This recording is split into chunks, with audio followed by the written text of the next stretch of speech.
오늘은 바다를 주제로 한번 살펴보겠습니다. 바다. 바다는 뭐다? 혼돈과 두려움이다. 예.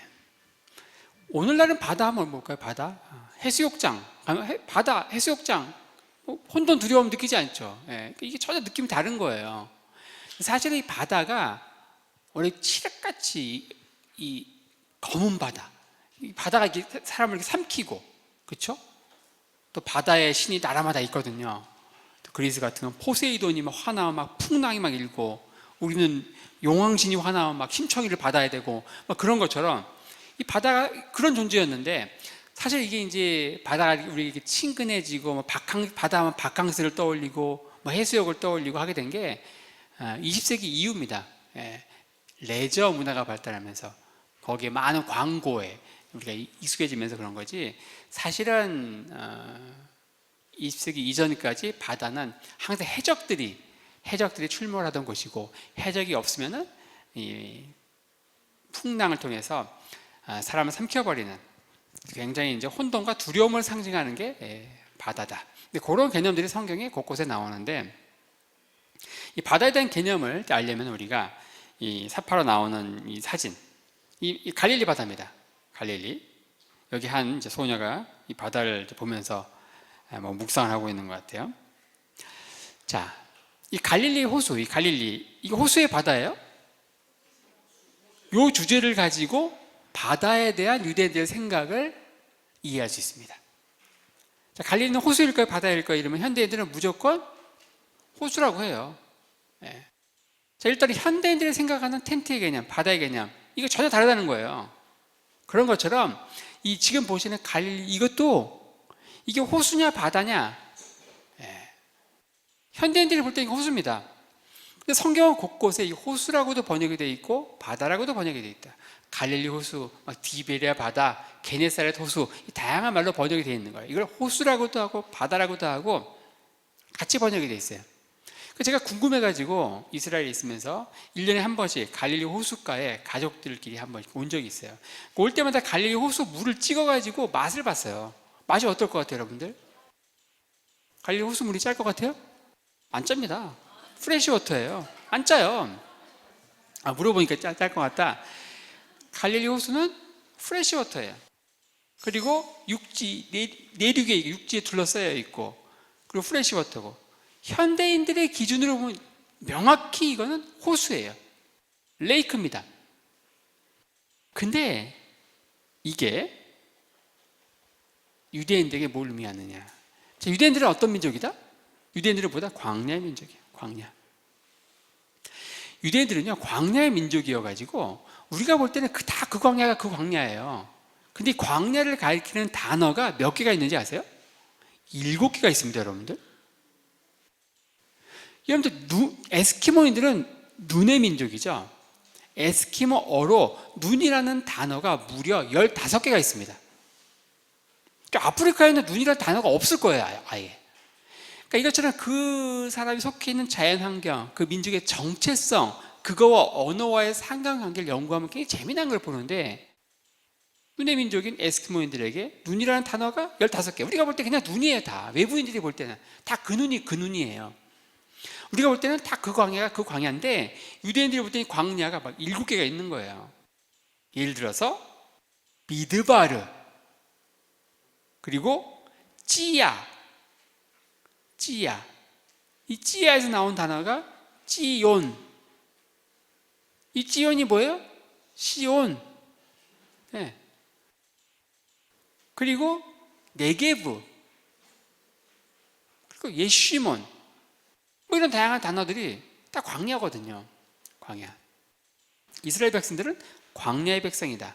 그래서 광야를 가리키는 단어가 무려 7개나 있지만 이들은 바다하고는 친하지 않아요. 대표적인 바다, 해양민족은 성경에 페니키아인들이 나오죠. 두로와 시돈, 이들. 그러니까 그들은 아마 바다에 대한 단어가 굉장히 많을 겁니다. 하지만 이들은 광야의 민족이고, 그래서 광야와 관련된 히브리어 단어는 무려 7개나 있지만 이 바다하고는 친하지 않아요. 저게 바다든 현대인들이 볼 때 호수든 그 드넓은 대양이든, 보세요. 지중해는 뭘까요? 오늘날로 따지면 이건 대양이에요. 오션이에요, 오션. 그리고 갈릴리, 호수죠. 레이크예요.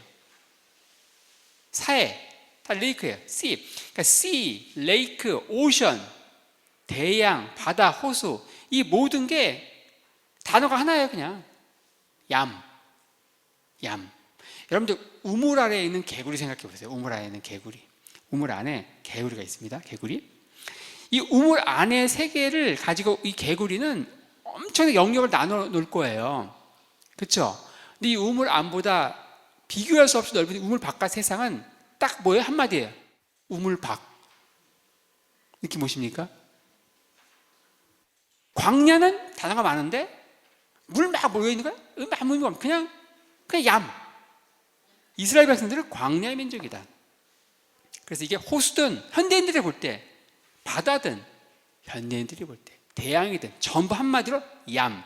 그 지중해도 얌 하티콘, 갈릴리도 얌 하갈릴, 그리고 사해도 얌 하멜라.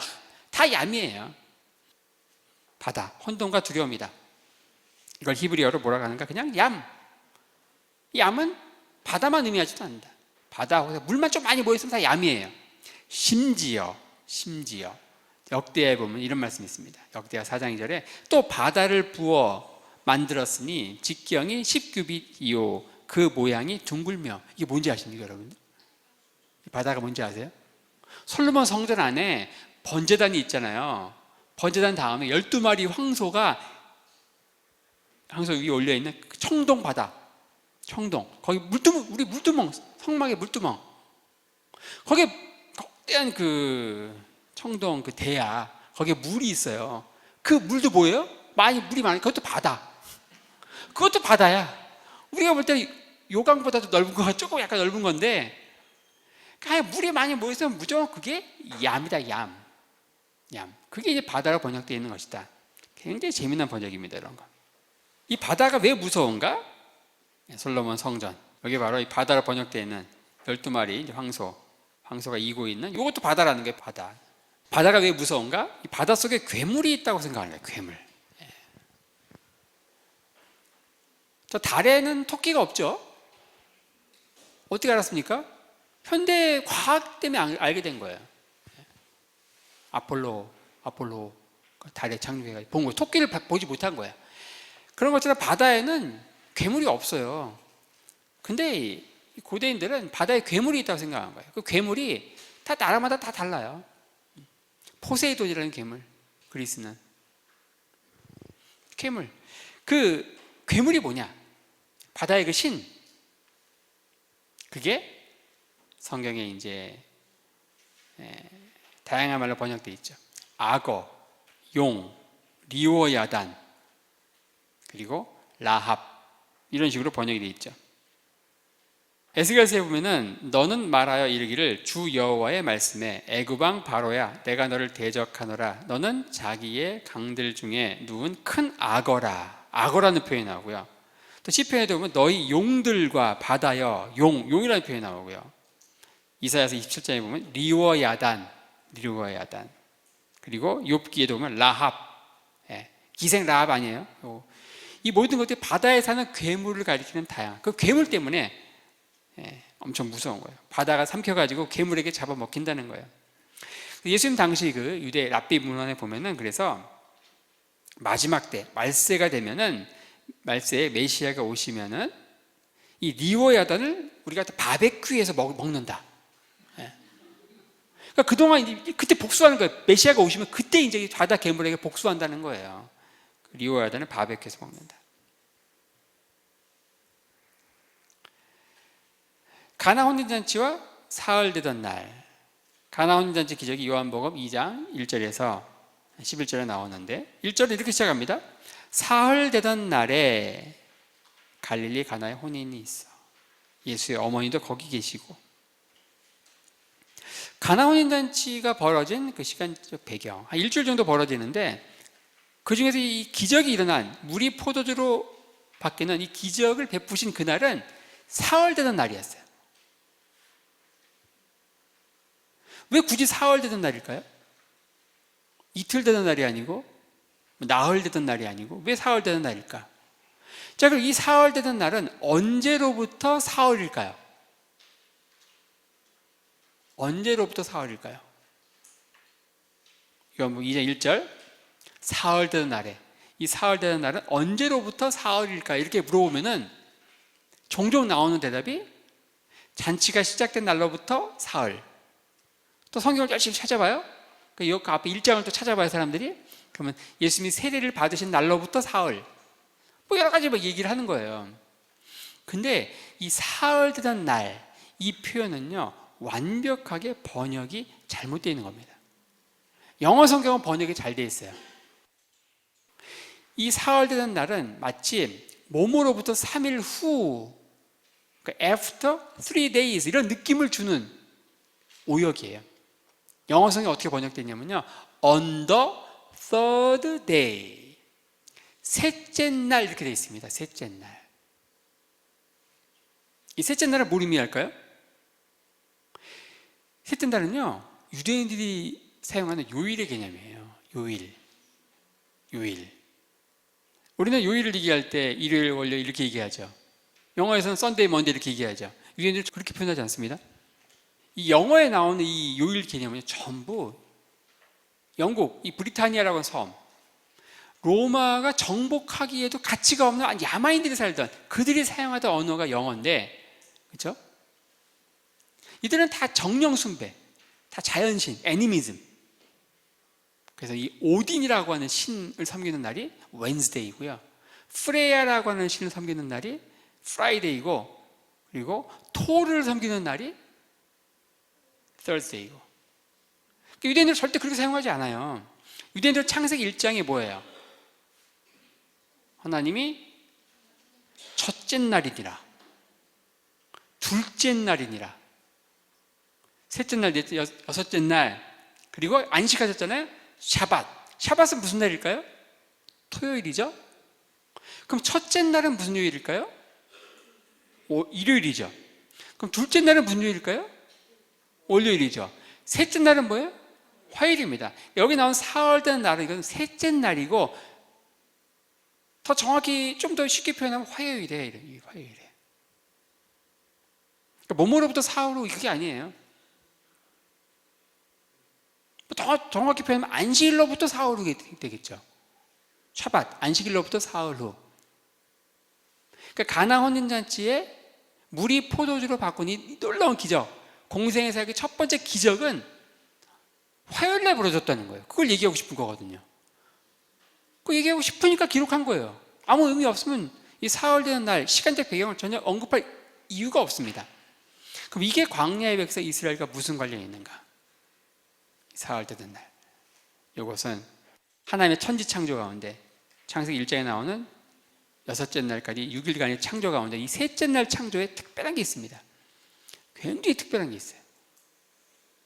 어떤 면에서 특별한지 아십니까? 하나님은요, 항상 창조하시고 뭐라고 했냐면 보시기에 좋았다라고 했어요. 근데 셋째 날은요, 보시기에 좋았다라가 2번 나옵니다. 이날만 그래요.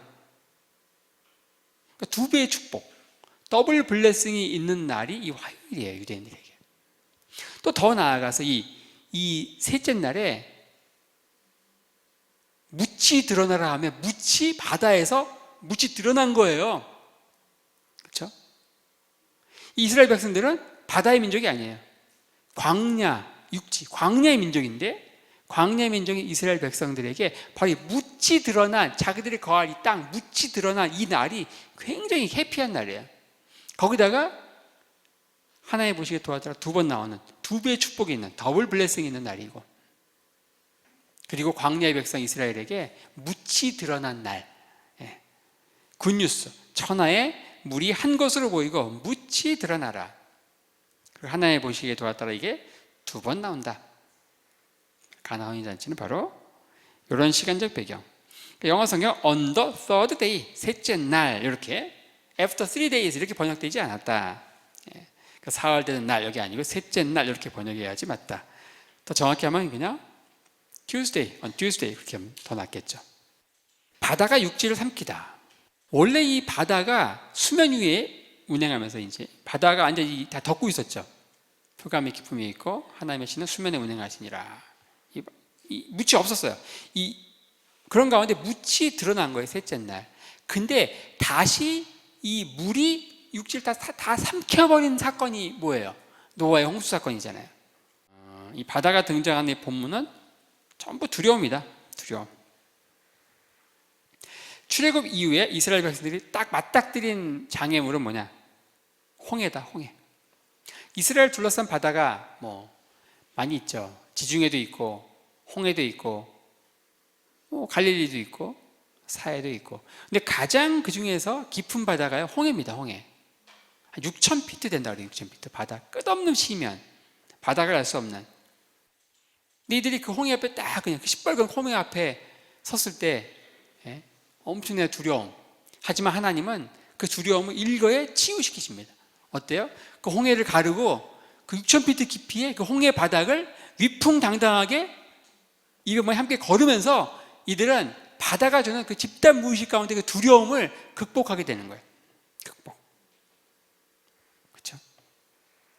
자, 그 다음에 이 바다에 던져진 요나. 우리가 잘 아는 대로 요나. 니느웨로 가야 되는데 반대 방향 다시스로 가는 배를 요바에서 타고 가다가 풍랑이 막 만나는 거예요. 풍랑.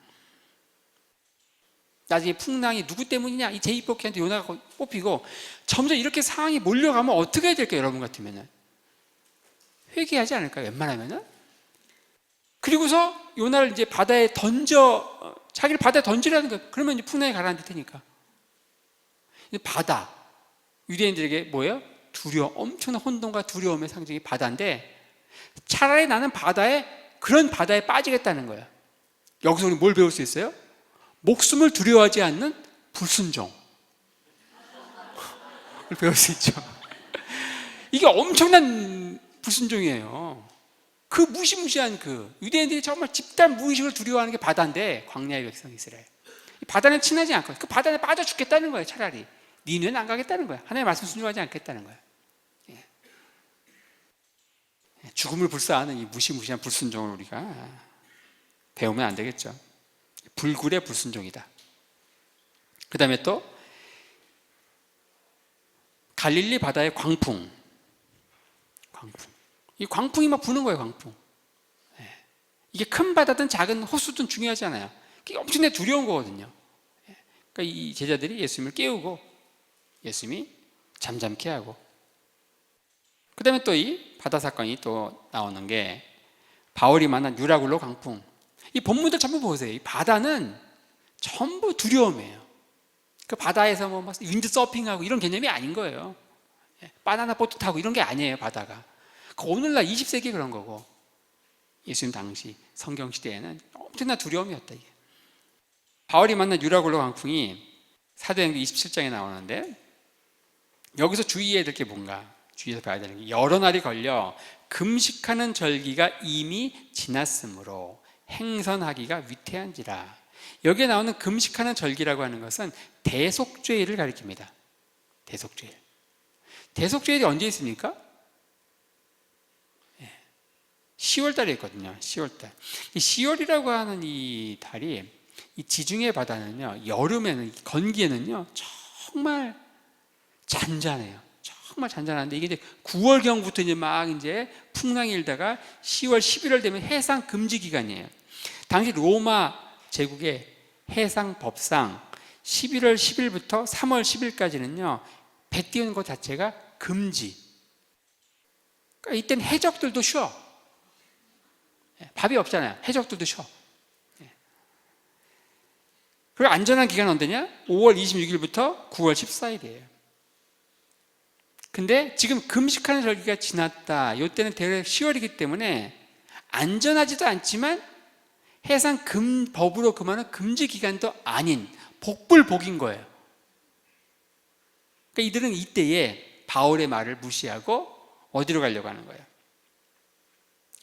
그 항구가 과동하기에 불편하므로 거기서 떠나 아무쪼록 베닉스에 가서 과동하자. 이 과동, 겨울을 보내자는 게 겨울. 6개월의 긴 겨울을 보내야 되는 거예요.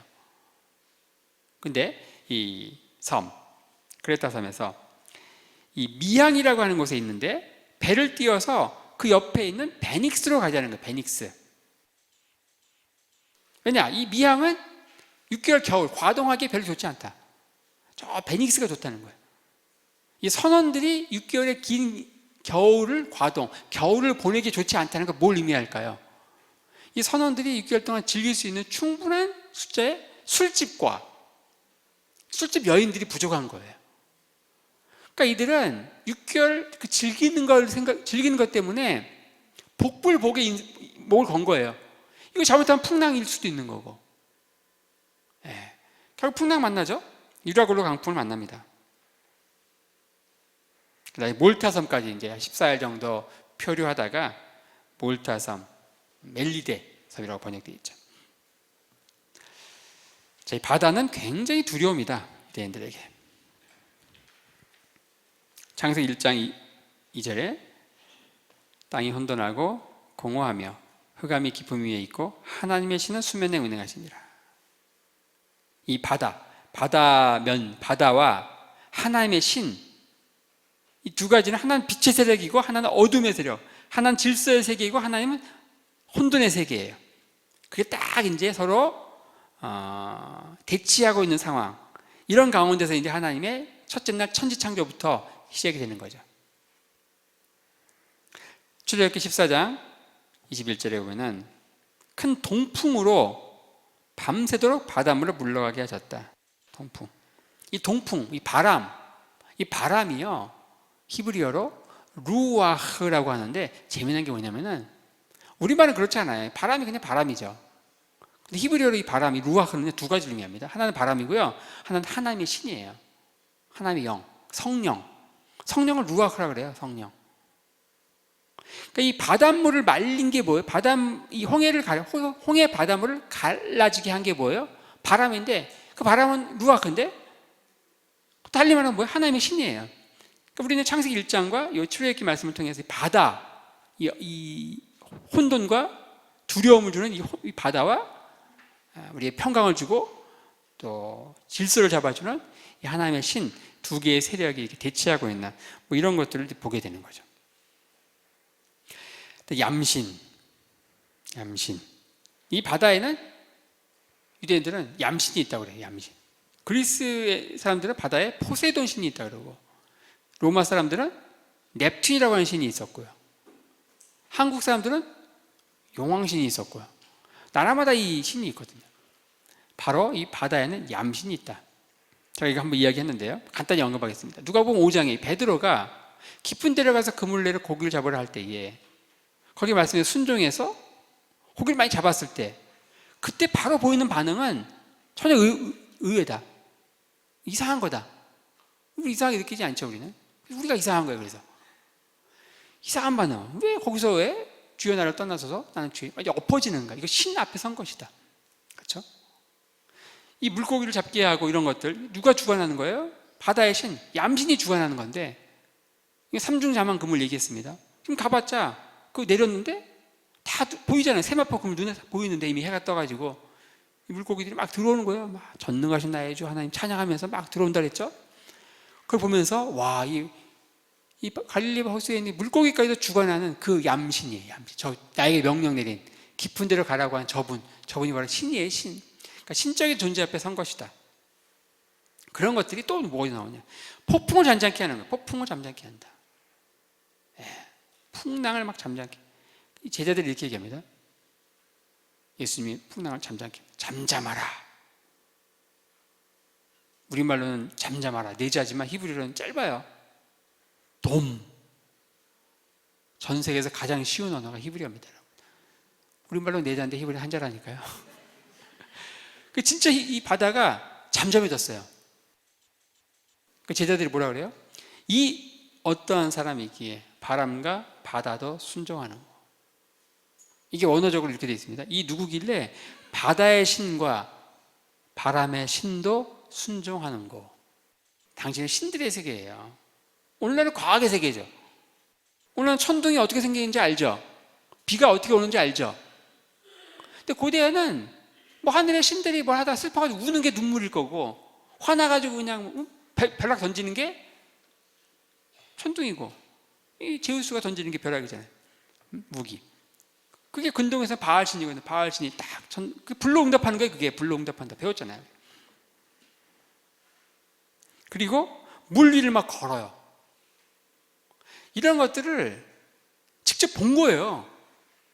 특히 누가복음 5장 이 사건은 베드로가 직접 순종을 통해서 체험을 한 거예요. 그리고 예수님과 함께 배를 띄어서 건너편으로 가다가 풍랑 만났고, 처음엔 자기 스스로 해보려고 막 물도 막 퍼내고 하다가 안 돼가지고 예수님 깨웠는데 예수님 한마디 하니까 잠잠해졌고, 이 모든 것들이 제자들은 이게 쌓인 거죠. 근데 무리들은 새벽부터 막 왔지만, 말씀 들으러 왔지만, 그리고 가죠. 밀물처럼 왔다가 썰물처럼 쫙 빠져나가죠. 그게 어디서 차이가 나요? 가이사랴 빌립보에서 너희들은 나를 누구라 하느냐? 무리들과 제자들의 말은 전혀 다른 거예요. 뭐가 이걸 다르게 했는가? 이들은 바로 예수님을 따르고 이런 체험들이 있는 거예요. 순종의 체험들이 쌓여서 겹겹이 쌓인 거예요. 우리가 신앙생활 여기 이제 뭐 10년, 20년 하셨죠. 여러분들의 삶, 신앙생활 10년, 20년의 삶 가운데는 이 겹겹이 쌓인 순종의 이 지층, 화석 지층이 얼마나 있습니까? 이 겹겹이 쌓인 거예요, 이게. 이게 내공이라고 그래요, 내공. 근데 이게 오래 한다고 해서 내공이 있고 그런 것도 아닌 것 같아요. 나무는 나이테가 있듯이 우리 지각은 지층이 있잖아요. 우리 신앙도 그런 것들이 있는데, 그게 시간만 지난다고 되는 건 아니고, 어떤 경우 1년밖에 안 됐는데, 어떤 사람은 막 신앙생활 한 지 몇 달도 안 됐는데 벌써 막 탈 거 다 해. 방언도 받고 막 다 해. 그런 사람도 있어요. 네. 그리고 막 몇 달 만에 막 신학교 가는 거 가지고 막 기도하고 있고 막 그러고, 그럴 수 있거든요. 자, 3년간의 제자 생활을 통해서 이들은 이런 것들이 쌓인 것이다. 얌신. 이들은 아마 신으로 생각했을 거예요, 하나님, 예수님을. 여기서 주는 그리스도시요 살아계신 하나님의 아들로서 그런 고백이 나온 것이다. 근데 물이 바다를 덮음같이, 이런 표현들이 이사야서에서 나오고 하박국에서 나오죠. 너무 잘 아는 말씀. 찬양도 하죠. 물이 바다 덮음같이 막 하면서 여호와라는 지식이 이 세상에 가득하는, 물이 바다를 덮는 것 같이 여호와의 영광을 인정하는 것이 세상에 가득할 것이다. 예를 들어 이런 표현이 있어요. 불을 보는 것처럼 뻔하다. 명약, 관하 이렇게 표현하죠. 근데 이 불이 언제 발견됐습니까? 신석기 시대예요. 근데 구석기 시대 사람들, 불을 본 적이 없는 구석기 시대 사람한테 불을 보도 뻔하다, 이 말은 의미가 없어요. 이 직유법, 뭐뭐 하는 것처럼 뭐 하다 할 때 뭐뭐 하는 것처럼, 이것은 다 아는 걸 전제로 비유를 드는 건데, 그렇죠? 근데 우리는 이 물이 바다를 덮는 것 같이, 이걸 사실 익숙한 것이지, 이 표현에 익숙한 거예요. 하지만 이게 무슨 의미인지 몰라요. 물이 바다 덮는 게 뭐죠? 바다는 다 물이잖아요. 바다가 물이죠. 바다 이퀄 물인데 물이 어떻게 바다를 덮고 있죠? 이렇게 막 따지고 들어가니까 헷갈리죠? 이게 소크라테스가 사용했던 삼파술이거든요. 너가 모르는 것을 알라. 이거 계속 자꾸 따지고 들어가면 이제 무지의 삼파.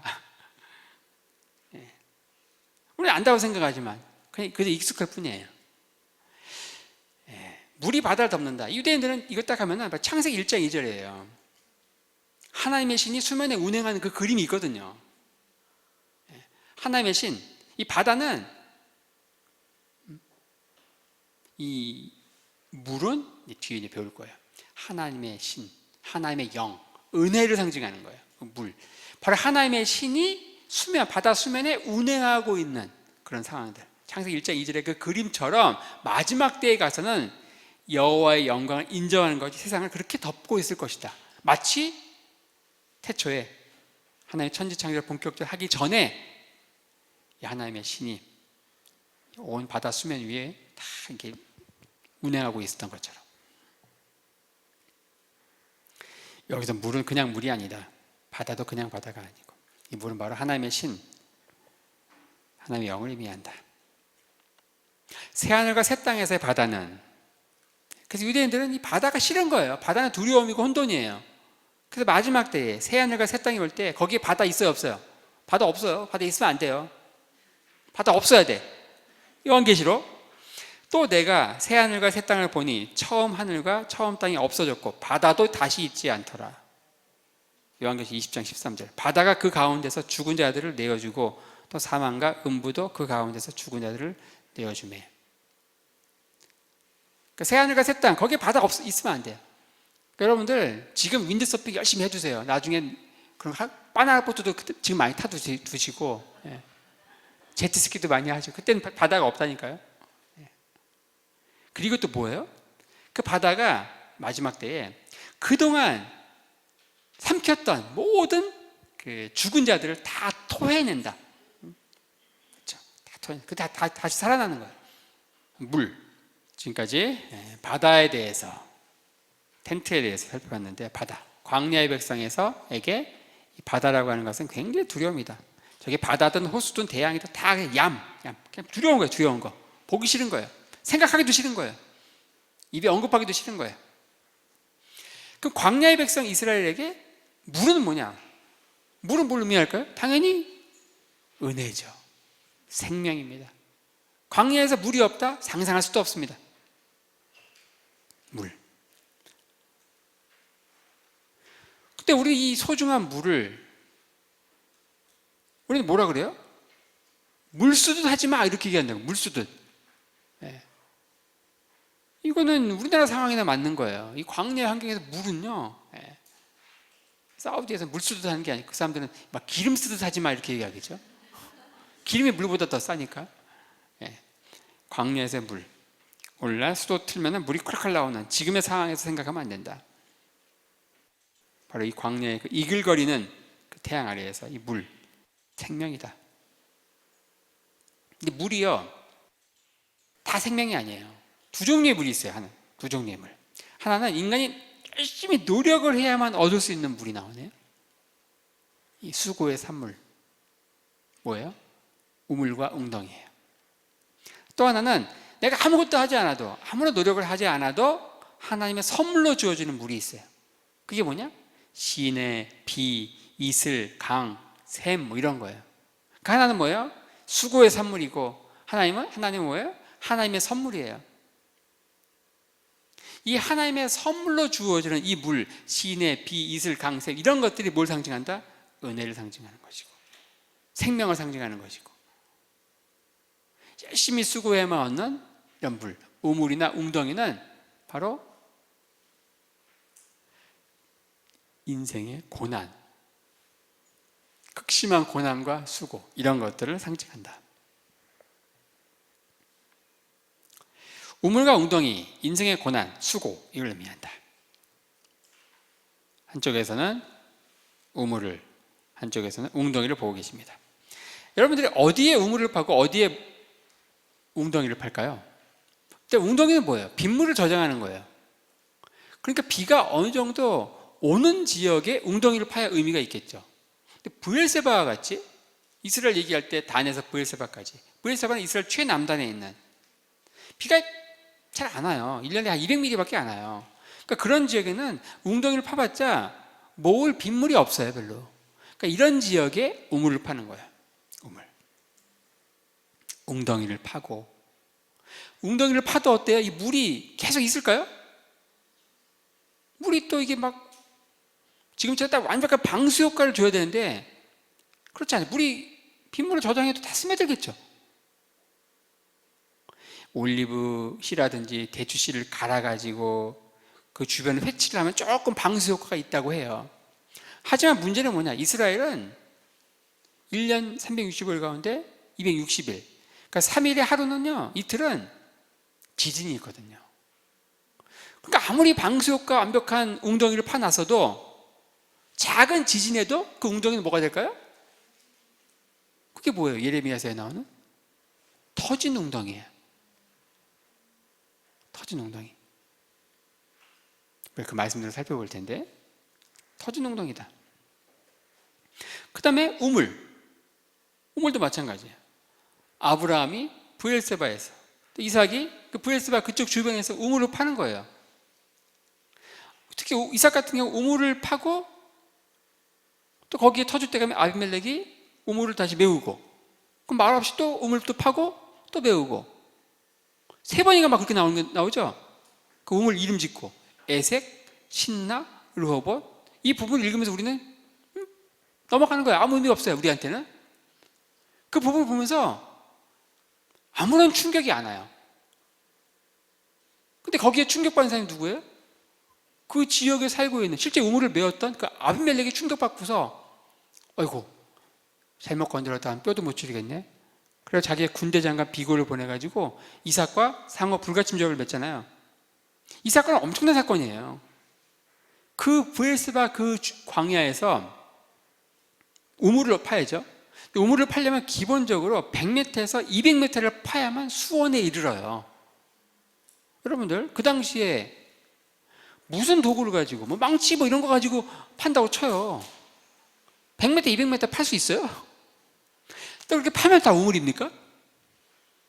파면 다 유전이에요? 그럼 저도 석유 부자 되겠어요. 그 원시 그런 사회에서 제대로 된 도구도 없이 100m, 200m 파 들어가는 거예요. 근데 파는 족족 3개 다 연장 뭐가 나온 거예요? 다 우물이었어요. 이 부분을 가지고 우리는 안 놀래지만 이걸 현대적으로 각색을 하면 정확히 이래요. 어떤 사람이 로또 복권을 샀어요. 1등이 나왔어요. 근데 그 다음 주도 샀는데 또 1등이 나왔어. 그 다음 주도 샀는데 또 1등이 나왔어요. 완전히 그 사람 관련 그게 유튜브에 뜨면요 아마 하루 만에 1억, 막 2억 조회수 나올걸요. 그런 대박 사건인데 근데 우리는 우물 파고 메우고 그거 봐도 이 넘어가는 거예요. 현대적으로 각색하면 바로 3주 연속 로또 1등에 당첨된 것보다 더 어려운, 그러니까 이게 신의 가호가 없는, 뒤에 신이 뒷배를 봐주는 사람 아니면 안 되는 거예요. 뼈도 못 추리는 거예요. 잘못하면 서둘러 와가지고 동맹을 맺고 그런 것들이 나오죠. 우물, 웅덩이는 다 그런 것이다. 아브라함이 우물을 파고 아비멜렉과 다툰다. 이거 뭘 의미하느냐? 아브라함이 갈대아 우르에서 부름받아 나선 임험하고 가나안 땅에 왔지만 여기에서 아브라함 뭘 하고 있어요? 우물을 파는 거예요. 우물 파는 거 파고 또 아비멜렉과 싸우고. 이건 뭐냐? 앞으로 펼쳐질 아브라함의 소명에 따른 아브라함의 삶이 꽃길만 걷는 건 아니구나. 정반대로 고난의 가시밭길이구나. 앞으로 펼쳐질 고난을 상징적으로 보여주는 게 우물 파는 아브라함의 모습이에요. 또 하나는 뭐예요? 이삭이 에색 신나 르호봇 우물을 파는 거 역시 마찬가지죠. 이삭은 이렇게 절대 싸우지 않습니다. 온유했죠. 굉장히 싸우지 않고 메우면 다시 또 파고 온유함으로서 뭘 얻은 거예요? 땅을 얻었어요. 온유한 자는 복이 있나니 땅을 기업으로 얻는다. 이삭이 예수님이 말씀하신 팔복 설교를 들었을까요? 하지만 이삭의 삶은 팔복의 삶을 보여주는 거예요. 그 삶 자체가 팔복이에요. 우리는 팔복을 설교를 엄청 들었죠? 어떤 분은 암송도 하시더라고요. 하지만 우리의 삶은 팔복과 별 관련이 없습니다. 그렇죠? 우리는 온유한 자가 땅을 기업을 얻는다고 생각하지 않아. 좋은 그 복부인을 만나야만 땅을 얻는다고 생각을 해요. 그렇죠? 자, 요셉이 창세기 37장에 보면은 요셉이 형들에게 이름해 그 형들이 요셉의 옷 곧 그 입은 채색 옷을 벗기고 그를 잡아 구덩이에 던지니 그 구덩이는 빈 것이라 그 속에 물이 없었더라. 이 구덩이는 웅덩이입니다. 웅덩이에 이제 던져진 거예요.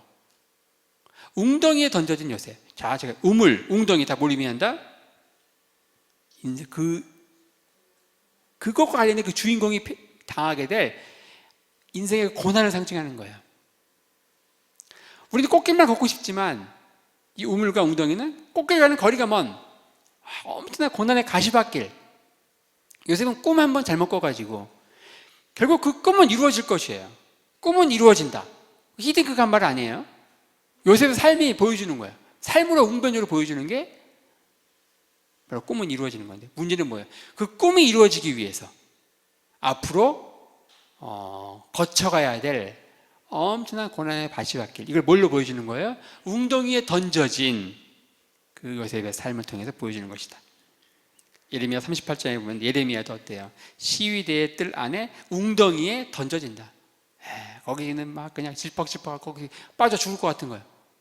거기 굶어 죽을 것 같은 거예요. 예레미야가 죽을 것 같고 막 이러니까 마음이 약해집니다. 역시 마찬가지예요. 예레미야도 이 웅덩이에 던져진 이런 것들 통해서 이 조국 유다의 멸망을 보고 눈물의 선지자로서 또 이제 그 난민들과 함께 애굽에 같이 또 가가지고 멸망한 조국을 보면서 예레미야의 애가로 불리는 그런 슬픈 노래도 짓고 이 모든 것들이 바로 이 웅덩이에 던져지는 그 모습을 통해서 보여주고 있다.